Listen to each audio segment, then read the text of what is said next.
네, 골프선 출신 박세리 씨가 이사장으로 있는 이 박세리 희망재단이 박 씨의 아버지를 사문서 위조 혐의로 경찰 고소했습니다. 네, 관련 내용 설주한 변호사, 송영훈 변호사와 함께 자세히 짚어보도록 하겠습니다. 안녕하세요. 안녕하세요. 네, 반갑습니다.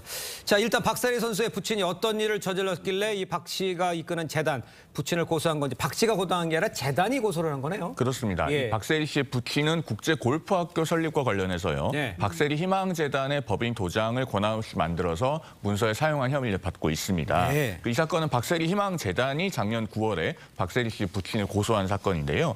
재단 측에 의하면 박 씨의 부친은 국제골프학교를 설립한 업체로부터 참여 제안을 받고 재단의 법인 도장을 몰래 만들어서 사용했다고 알려지고 있습니다. 네. 그리고 설립업체가 이 관련 서류를 행정기관에 제출을 했는데요. 재단 측에서는 그 서류를 보고 위조된 도장인 것을 알았다. 지금 이렇게 밝히고 있습니다. 이 사건은 최근에 경찰이 검찰의 기소 의견으로 송치를 했고요. 네. 박세리 희망재단은 국제골프학교 유치 및 설립 계획이 전혀 없다라고 밝히고 있는 상황입니다. 네, 물론 이제 재단이 아버지를 고소한 거지만 그래도 일각에서는 박세리 씨가 재단의 이사장으로 있기 때문에 사실상 딸이 아버지를 고소한 건 아니냐 이런 시각도 있는데 어떻게 보세요? 그러니까 뭐 특히나 이 재단 이름에 또 네. 박세리 선수 이름이 들어가 있는 상태여서 오히려 그렇게 좀 오인될 확률 좀 그런 염려는 있는 것 같습니다. 네. 그렇지만 아까도 앵커께서 말씀해 주셨다시피 네. 재단이라고 하는 우리가 법인이거든요.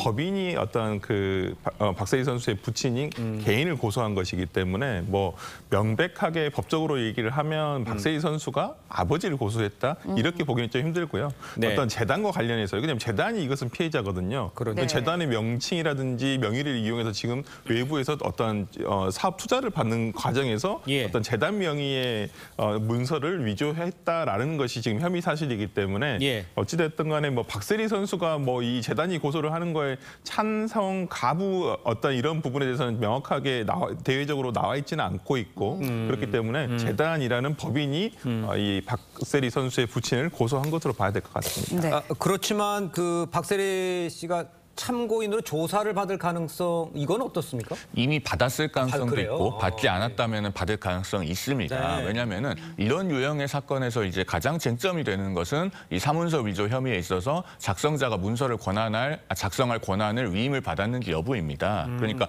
명시적으로든 묵시적으로든 이 박세리 씨의 부친이 도장을 만들고 문서에 날인을 할 권한을 받은 적이 있느냐 이제 이것이 핵심인데요. 예. 그걸 확인하려면 결국 이 재단 대표자의 진술을 확인해야 됩니다. 그런데 예. 제가 이 방송에 들어오기 전에 박세리 희망재단의 법인 등기를 확인해 보니까 예. 박세리 선수가 대표권이 있는 유일한 이사입니다. 그렇다면은 박세리 씨를 조사해야만 이 부분을 확인할 수 있을 것이기 때문에 네. 경찰이 기소 의견으로 송치했다면 이미 비공개로 참고인 조사를 했을 가능성도 있고 하지 않았다면 검찰에서 이 부분을 보강 조사할 가능성도 남아 있습니다. 아, 그러니까 박세리 씨가 이 재단의 유일한 이사다. 대표권이 있는 유일한 이사입니다. 알겠습니다. 네, 예. 검찰의 조사 결과 어떻게 나올지 좀 지켜봐야 할 것 예. 같고요. 다음 이야기도 해보도록 하겠습니다. 우리은행의 한 지점에서 대리급 직원이 약 100억 원을 횡령한 사고가 발생했습니다. 2년 전에도 이런 비슷한 사고가 있었는데 진짜 어마어마한 금액인데 그렇죠. 이게 그러니까 어떻게 있고 벌어진 있게. 건가요? 그러니까 같은 은행에서 그러니까요. 과거에는 뭐 700억 원대의 횡령 사고가 발생했는데 이번에도 비슷한 사고가 발생한 것입니다. 네. 우리은행 김해 지점에서 그 30대 직원 A 씨가 자신이 횡령을 했다면서 자수를 하게 된 거예요.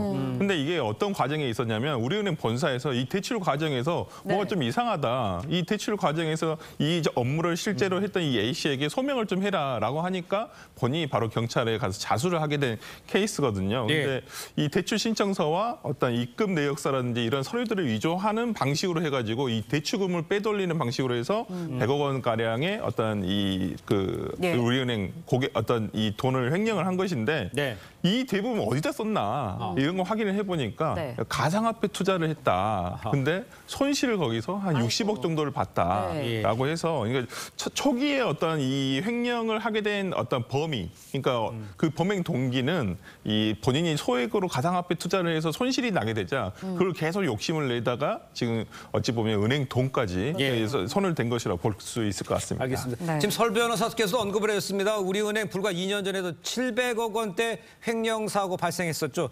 자, 이 정도 되면 뭐 이 감시를 도대체 어떻게 하는 건지 좀 책임을 물어야 될 상황 아닌가요? 그렇습니다. 우리은행의 내부 통제 시스템이 정상 정상적으로 작동을 하고 있는 것이냐 이런 의구심 어린 시선이 있는 상황이죠. 예. 말씀하신 것처럼 재작년 4월에 우리은행 기업개선부 소속 차장급 직원이 그 712억 원이나 되는 막대한 금액을 횡령한 사건이 있었습니다. 맞아요. 당시에 이 직원은 징역 15년을 확정을 받았는데요. 이번에도 또 100억 원가량의 횡령 사건이 발생을 하면서 네. 그 우리은행의 철저한 원인 진단과 또 재발 방지책이 필요하다는 지적이 많이 있습니다. 그래서 예. 지금 금융감독원의 검사를 받게 될 것으로 보이고요. 그 우리은행의 내부 통제가 지금 정상적으로 작동하지 않고 있는 원인을 집중적으로 확인하게 될 것 같습니다. 그렇군요. 네, 예. 알겠습니다. 다음 이야기도 짚어보도록 하겠습니다. 예.